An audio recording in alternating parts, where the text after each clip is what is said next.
I'm doing something I've never done before. I'm showing a slide. So this is the sign I saw in the hotel dining room. I couldn't figure out what it meant. So I asked the maître d', and he said, well, no, it shows you where the exit is. I said, but why is the man running? And he said, well, you know, we live in an age where the pace of everything is accelerated. I said, and he said, probably 50 years ago. And I thought it was so extraordinary that the maître d' understood what so many people here today have been talking about, how the pace of change is accelerated. And I speak as someone to whom it actually happened. I want to say that while we talk about change and how wonderful change is, it's different when you make change than when change happens to you. And a lot of the fear of change, I think, in the world today is change is happening to us in ways we don't understand. And what happened to me was, over a period of time, I changed in ways I couldn't understand. First, I started to lose my mental quickness and my memory. I started to become like the man in a joke I heard about two couples who take a power walk together every day. And one day, the women were walking in front, the men were walking in back, and one man said to the other, oh, we ate at the most fabulous restaurant the other night. And the other man says, well, what was the name of it? And the first man says, oh, I can't. What's the name of that flower that everybody loves, that red flower? The other man says, I don't know, a tulip? He says, no. You know, that red flower, a poppy? No, the flower, you know, like you give your wife on Valentine's Day. And the man says, a rose? He said, that's it. Rose, what's the name of the restaurant we ate at last night? That's what it was becoming. So first that happened. Then I got breast cancer. I don't know if anybody here has ever had cancer, but I think in any language, those are the two scariest words you'll ever hear. It's cancer. Well, not as scary as everybody sing, but almost. Okay, then that was done. Then I got this sudden onset of arthritis, and I couldn't walk. And my dog was completely unsympathetic. This dog is supposed to be so smart, you know, he's an Australian Shepherd. He can't even remember that he just had a walk 15 minutes ago. You know, he's already lobbying for another one. And finally I said to him, you know, it's a good thing you're a dog and not in a profession where you have to sit still and think like a philosopher. And he said, oh, really? And what about Kierkegaard, taking his walk every day under the elms, unter den Linden? I'm looking at him, and it's not Kierkegaard who took a walk. It was Kant, Immanuel Kant, stupid dog, you know. And meanwhile, the cat's going like this, you know. And that was my worst fear, that I was going crazy. But then the worst thing happened. My feet grew 3 full sizes, from a size 7 to a size 10. But that finally was the clue to the doctor who finally diagnosed me. Turns out I had a tumor in my pituitary gland that was making me produce too much human growth hormone. The whole of everything that Miklos Antal was talking about was happening to me. Overproductivity, overgrowth, over everything. And it turns out that the name of this disease, acromegaly, literally means big hands, big feet, big head. But the weird thing was, as my head was getting bigger, so were my ideas. I suddenly start to have these big ideas. And the weird thing is, they were about science. I never knew anything about science, because I didn't have the thing you're supposed to have to understand science. I didn't have math. Not that, not because I think women are bad at math. Actually, I think little girls are born with a faculty to understand those abstract concepts. But then they give you Snow White and the Seven Dwarfs to read, and I'm sure Anna Maria Cardova would have a beautiful interpretation of this fairy tale, but to me it only meant one thing. There are only two kinds of men in the world, dwarves and Prince Charmings. And the odds of my finding the prince were 7 to 1. So that's why little girls don't do math. Thank you. It's too depressing. But I understood, somehow, the big ideas of math. And I understood that those big ideas, the physics of cosmology, the physics that describe our universe, and our metaphysics, how we understand ourselves to fit into the universe, were interconnected. And that the problem we're facing today is that the most fundamental change of all is that our physics have changed, but our metaphysics haven't caught up. That's why everyone's so fixated on cosmetology. How, cosmetic surgery, how to make your, because when you don't know what the universe looks like, you start to worry about what you look like. So what happened to me is I saw that by going from the Newtonian physics, the physics that describe the age of certainty, to quantum physics and chaos theory, we have ways of challenging those old ideas that could be exciting and not so fearful if we develop the skills to deal with them. For instance, Newton used a logic called either or. Armiani talked about how he couldn't decide between being a physicist or an artist, between his head and his heart.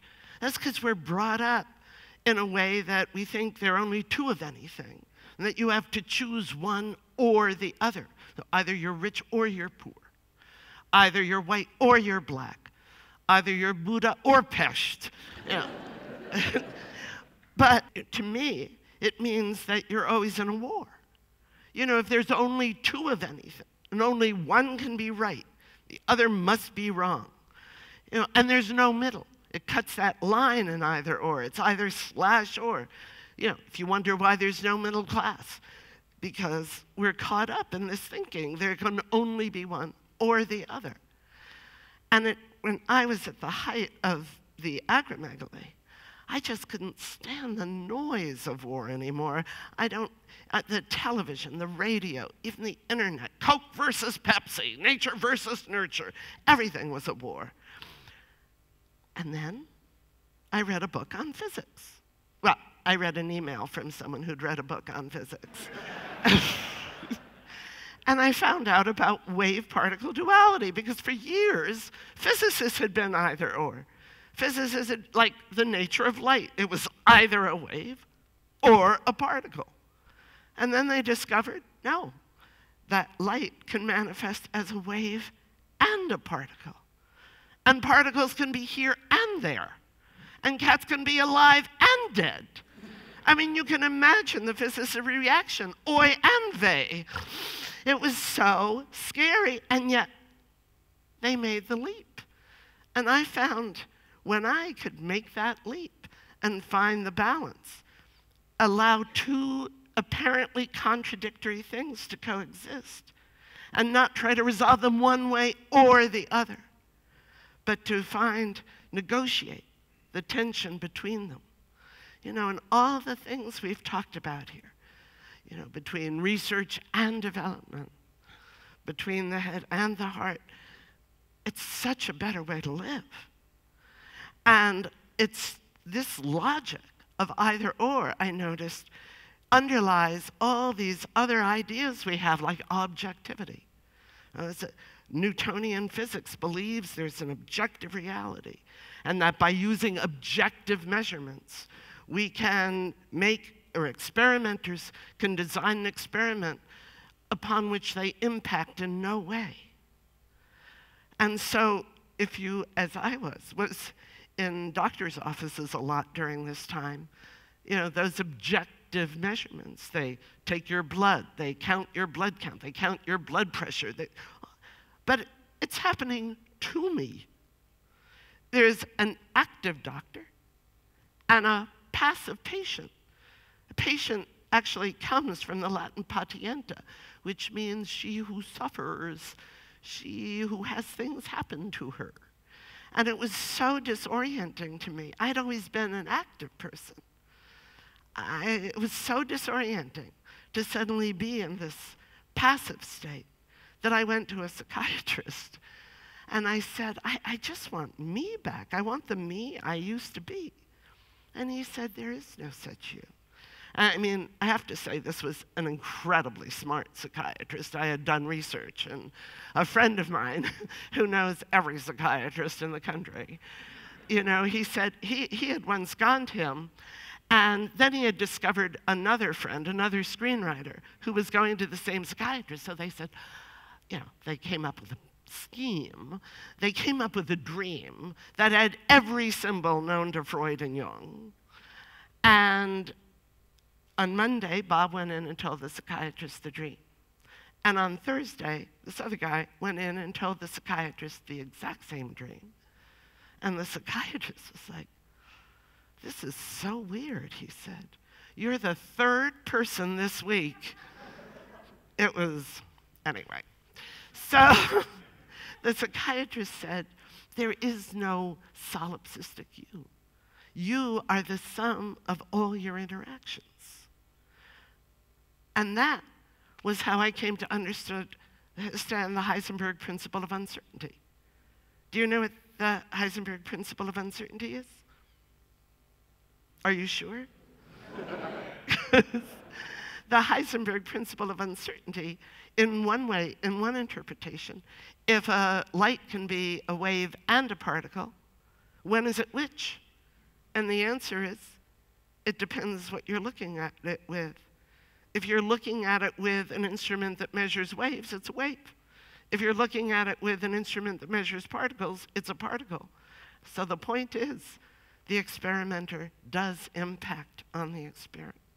We are all always impacting and being impacted on by each other, which means that all the talk that people have done in this day about collaboration, about interaction, about teamwork, comes out of this notion that instead of these separate boxes that we all inhabit, or these separate specialties that make it impossible, that made it impossible for doctors to diagnose me, because each was, you know, if an orthopedist was looking at me with an x-ray, he saw arthritis.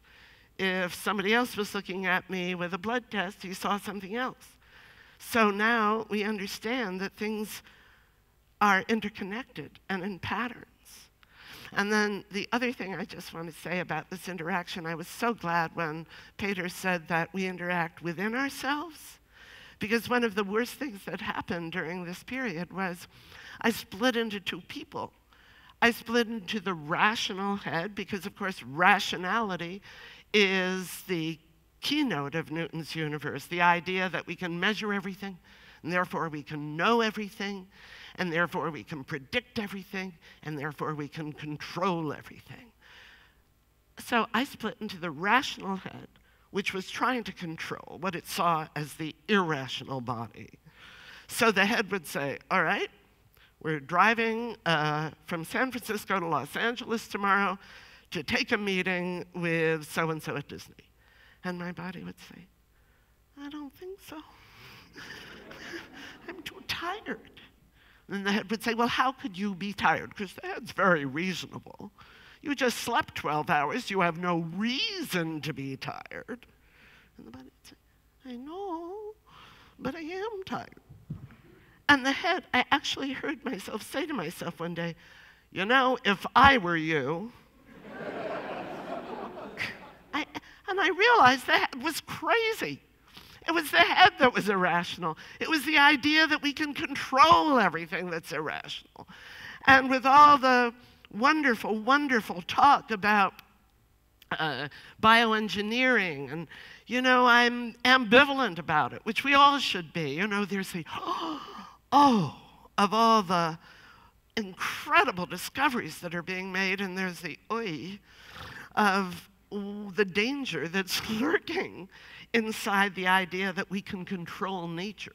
Because we've really gone from Newton's clockwork universe, where everything goes according to plan, to a banana peel universe, where there's always a banana peel under your foot waiting for you to fall. And the best example of this to me, who we all are in this universe, is like the elderly woman in the joke who's driving along with her middle-aged daughter, and she goes through a red light. And the daughter says, "Mom," and then she decides, because anything I say is going to sound like you're too old to drive. But then the mother goes through another red light.